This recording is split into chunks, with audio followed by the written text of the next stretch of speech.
লাগবে না তোমার ফুল, আমি চলে যাচ্ছি। আমাকে ছেড়ে যেও না, আমাকে ছেড়ে যেও না। এই চুপ কর, কানলে কই মেয়ে ফিরে আসবে? আসবে না তো। উঠ, নতুন জীবন শুরু কর। একদিন না একদিন তোর পিছে হাজার মেয়ে ঘুরবে। আমার ভিতরে অনেক বড় সমস্যা আছে, সেজন্য আমার কোনো গার্লফ্রেন্ড হয় না রে ভাই। স্বাভাবিক সমস্যা সবাই থাকতে পারে। তুই দেখ, আমার গার্লফ্রেন্ড আমাকে কালা বলে চলে গেছে, একে কাবু বলে চলে গেছে, আর একে তো গাইডটা বলে চলে গেছে। সেজন্য আমার যাচ্ছি এক গুহার ভিতরে এক বাবা থাকে, ওকে বললে তোর সব সমাধান করে দিবে। চল চল, সবাই একসাথে চলে যাই। এই যে সেই গুহা। বাবা প্রথমে একবার একজনকে দেখে, প্রথমে আমি যাব, তারপরে তোরা যাবি। বাবা, কি হয়েছে? আমার গার্লফ্রেন্ড আমাকে কালা বলে চলে গেছে, আমাকে পরিষ্কার ওষুধ দাও।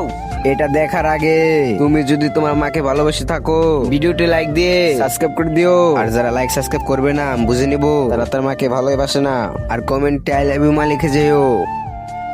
এই নি তোর ওষুধ, এই চুনোটা লাগালে তুই পরিষ্কার হয়ে যাবি। এবার রতন তুই যা।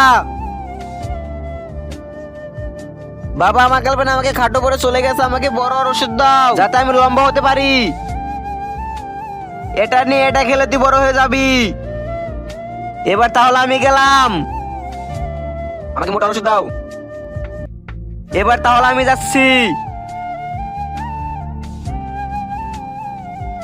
তাহলে আমরা এখন সব সমাধানে ওষুধ পেয়ে গেলাম। আমি যেহেতু কালা, সেজন্য আমাকে চুনু দিয়েছে। এ কাবু, সেজন্য হরলিক্স দিয়েছে। তোকে কি দিয়েছে? এই যে ওষুধ দিছে।